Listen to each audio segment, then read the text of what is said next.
Хүсвэл хог биш.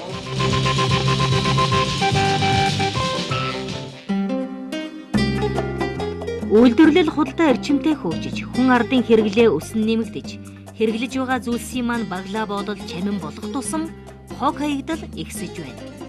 Судлаачдын үзэж байгаагаар хүн төрөлхтөн байгалаас авч ашиглаж байгаа зүйлсийн зөвхөн 2% хэрэглэж, харин үлдсэн хэсэг нь хог хаягдал болон үлддэг юм байна.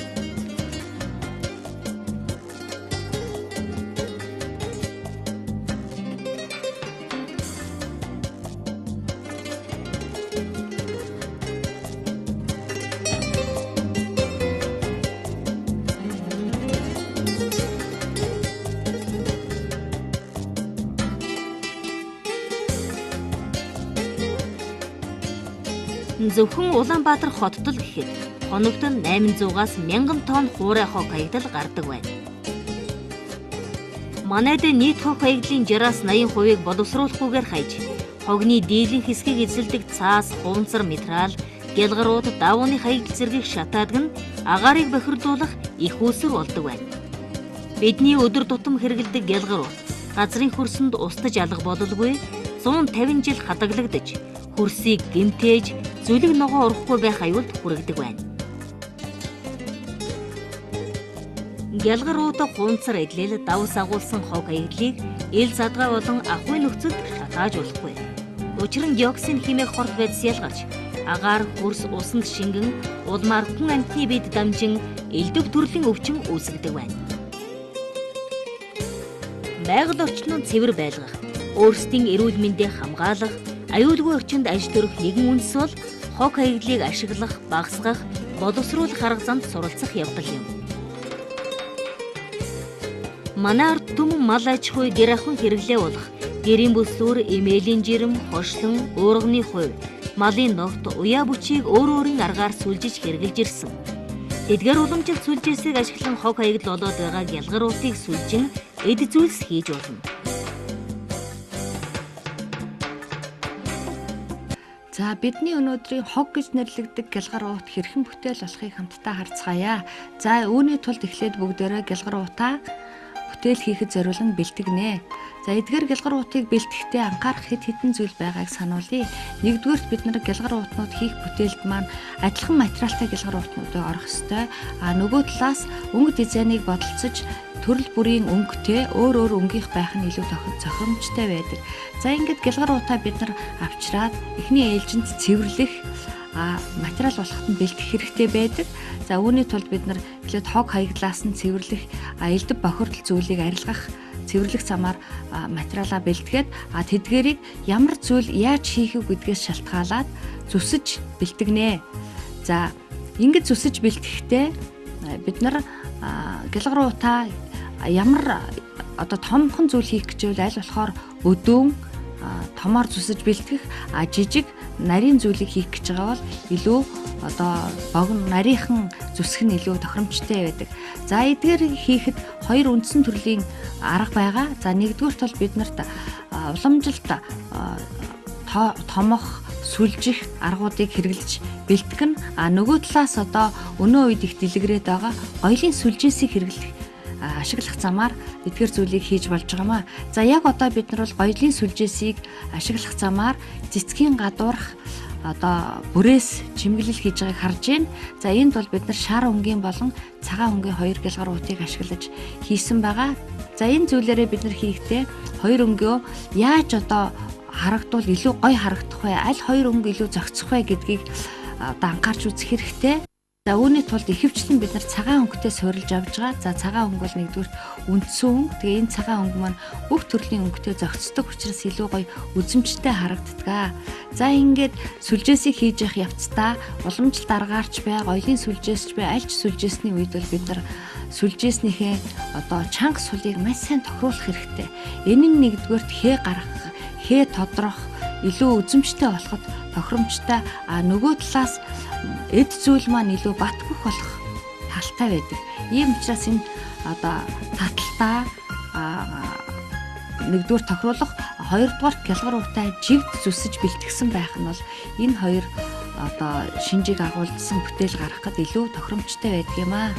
За ингээд голын сүлжээсийг хэрхэн хийхийг харж байна.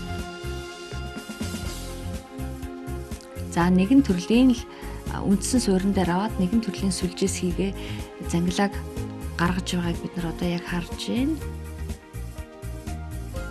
За ингэж сүлжиж явах явцдаа бид нар үндсэн материалаа байнга одоо сүлжиж бэлэн болсон хэсгүүдээ байнга жигдхэн дарж үзэж таталтыг нь тааруулж тэгээд дараагийн сүлжээснийх нь татал тохирч ийнэ гэдгийг бол байнга хянаж явах нь зүйтэй байдаг.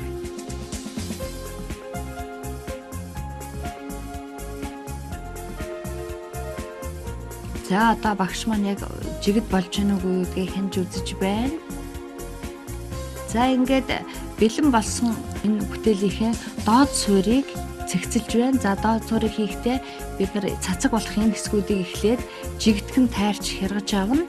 За энэ тайрч хэргэж авахдаа бол сүлжээсээ задрахгүйгээр сүлжээсний хол одоо 1-ээс 0.5 см хэмжээтэй жигдхэн тайралтыг хийгээд доод суур бэлэн болно.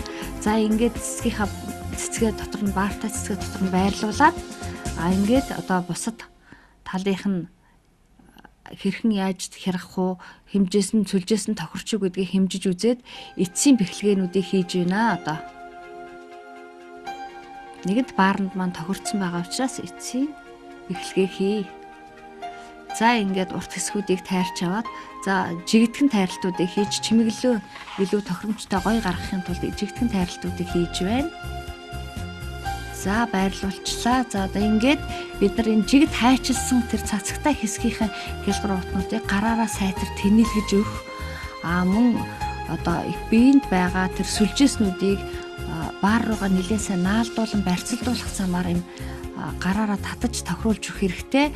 За гялгар уутаар хийсэн энэ бүтээл бол өөрөө их уян хатан чанартай учраас тухайн одоо их биедээ илүү сууж тохирч өгдөг.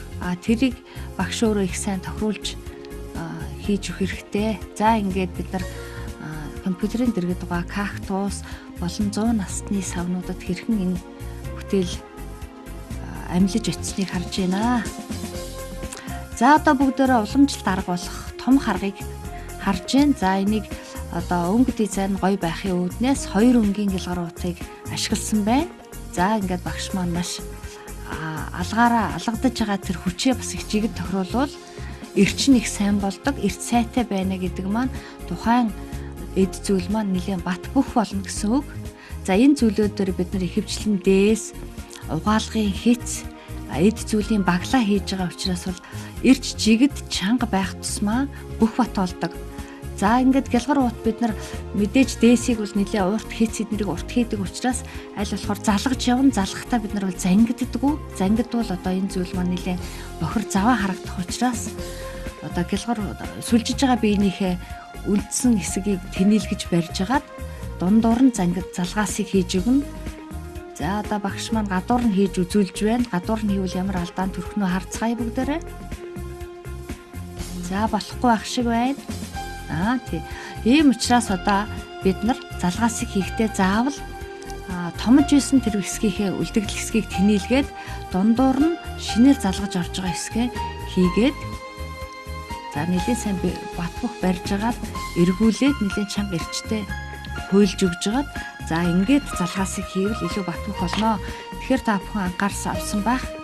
Алинд нь их бие суулгаж алинд нь алийг гадуур нь ороох уу гэдгийг ажигласан байх. Аль болохоор бид нар их биедээ ороож хийвэл бат бөх болох нэ. За ингээд бид нар саксны болон волейболын бөмбөнүүдийн гадуур зөөр тээвэрлэхэд талбархан ийм саксан уут хийсэн байгааг харж байна. За энэ маань нэгдүгürt маш хөнгөн, хоёрдугаарт авч явахад зай бага эзэлдэг, гуравдугаарт бол бат бөх болдог. Ийм сайн талтай. За ихэ дээсийг бас нэгэн төрлөөр хийгийг харъя. За энд бол уламжилт одоо бидний хэлдэг арга дөрвөөр сүлжих, бөөрнхийн сүлжих арга гэж нэрлэгддэг. За энэгээр бол манай ард түмэн гэрийнхээ чахтахыг их хийдэг байгаа. За ингээд 2 өнгийн уут авсны хүчиртэй бас 1-р өнгө дизайныг 2-р сүлжээсээ их ойлгож сурахад бол 2 өнгийн уут авах нь зөв байдаг. За ингээд 2 шар уутаа гадагш нь задлсан байхад 2 ягаан уут голоор нь зөрдөг. За 2 ягаан уутаа дээш нь доош нь задлахад 2 шар уут голоор нь зөрнө. Их замаар ингээд зөрүүлчихин. За одоо 2 ягаан зөрж гин. 2 ягааныг дээш нь доош нь зөрүүлээ. Одоо 2 шар хоорондоо зөрж гин. Одоо 2 ягаан зөрж гин. Ингээд одоо 2 шар зөрж гин. За ингээд бидний хийх дээсний төгсгөл ирж байгаа шиг байна. За 2 шаргаа зөрүүлээд дэлгэнгүүтээ энэ хоёрынхаа дундуур 2 ягаанаа зөрүүлээд ингээд дуусчин. За ингээд бэхлэгийг өөрөөр нь аль урт байгаа урт үлдсэн хэсгээр нь бэхлэгээ хийж зангидж өгч байна. За ингээд сүлжиж явах явцад магадгүй зарим нэгэн хэсэгт илүү дутуу гарсан тийм зүйлүүд байвал үндсэн сүлжээсэндээ хөргөлгүйгээр цэвэрхэн ингэж харгаж авч одоо дээсээ их цэвэрхэн байх талаас нь харна. За ингээд бид нар хэрглэж дуусан цавууны дотор талыг авч цэвэрлээд за дээсэндээ бариул хийх гэж байна. За дотор нь чихээд нөгөө талаар нь гаргаад ирнэ. За тагтаа талаараа гаргаж ирнэ. Ёроолоос нь хийнэ гэсэн үг. За ингээд гаргаж ирээд сүлжээстэй хэсгээрээ нэлээд сайн бэхлэн. Сүлжээс маань зузаан байгаа. Тэгээ энэ хэсгээр зангилахаар нэлээд тэглүүр болж өгч байгаа учраас энэ хэсгээр нь тагийг хийгээд одоо нэг талын бариулыг бэлэн боллоо. За нөгөө бариулыг хийцгээе. За мөн багш маань саваа бэлтгэсэн байна. За ингээд доод суур хэсгээр нь гэлгууртаа хийгээд дээснийхээ үзүүрийг хийгээд за ингээд зангидлаа. За сайтар сайн зангидлах хэрэгтэй. Ингээд сул зангидвал гараад ирэх талтай. За ингэж хийчихэд за тагийн таглалаа. Дээс маань бэлэн боллоо. За бид ингээд 2 төрлийн дээсийг хийлээ. Энэ замаар бид нар хийц барааны даруулга уяа гэх мэтлэн ийм зүйлүүдийг хийж болно. За гялгууруудаар хийсэн энэ бүтээлүүд нь одоо маш бүх бат болдог. Тэр болгон ашиглахад удаан хэрэглэгддэг ийм сайн талтай. За бяцхан хүүхдүүд маань хийсэн дээсээрээ тоглож байгааг та бүхэн харж байна. За энэ бол нэг талаас одоо хүүхдүүд гадаа тоглоход зориулагдсан, нөгөө талаас биеийн тамирын хичээл хэрэглэгдэхүүний хомсдолтой үед бол энийг ингээд биеийн тамирын хичээлд ашиглаж болох талтай. За одоо бүгдээрээ одоо албан газарт нэг ялангуяа цэцэрлэгт ороход биднийг гутлын гадуур углааш юм уу таавч өмс гэж хэлдэг. Тэгвэл энэ зүйлийг бид нар одоо гялгуурт ашиглан хийсэн байгаа. За манай сурагч хичээлдээ ирж байна. За ингээд одоо гутлын гадуур өмсдөг гялгууртаар хийсэн таавч өмсөд хичээлдээ орохоор явж байна. За сурагч бэлэн боллоо. Анги руугаа алхаж явна. За энэ нь бол нэг талаас гадны бохирдол ангид орж ирэхгүй эрүүл ахуйн сайн талтай сурагчдын анги танхимд одоо агаарын бохирдол багасгах ач холбогдолтой юм аа. За энэ таавчгийг хэрхэн хийх талаар нэлээд бидний нэрлэдэг том шаруудыг одоо бэлтгэсэн байна. За ингээд таавчгийг бид нар хийхдээ 2 игнээс сүлжээс хэрэгтэй байдаг учраас 8-аар буюу хамгийн өргөн сүлжээсийг ашиглаж байна. За гялгар утаа 1 гялгар утыг 4 хуваагаад ингээд 8-аар сүлжих аргыг хэрэглэж байна. За ингээд сүлжихдээ бид нар 8-аарч бай, 6-аарч бай, 4-өөрч бай сүлжээсийг хийхдээ 2 цахаас сүлжээсийг эхэлдэг. За хэрвээ баруун гартлын сүлжээсийг эхлэхдээ эхний сүлжээсийг доогуур нь эргүүлж 2 дахь сүлжээс нь доогуур оруулсан бол зүүн гартлын сүлжээсийг дээгүүр нь 2 дахь сүлжээсний дээгүүр оруулах замаар ингэж хийдэг. Ингээд хийгээд явангуут дараагийн сүлжээс одоо та хүссэн ч эс хүссэн ч бие биенийхээ дээгүүр доогуур орох нь бол тодорхой ингээд харагдаад сүлжигдээд явагдана. За ингээд одоо харж гин үү? За энд бол доогуур 2 дахь сүлжээс 1 дахь сүлжээс дээгүүр нь орсон байгаа нь харагдаж байна. За энд за одоо тэгээд гарч ирсэн сүлжээс нь дараагийн сүлжээсний доогуур дээгүүр орж байна.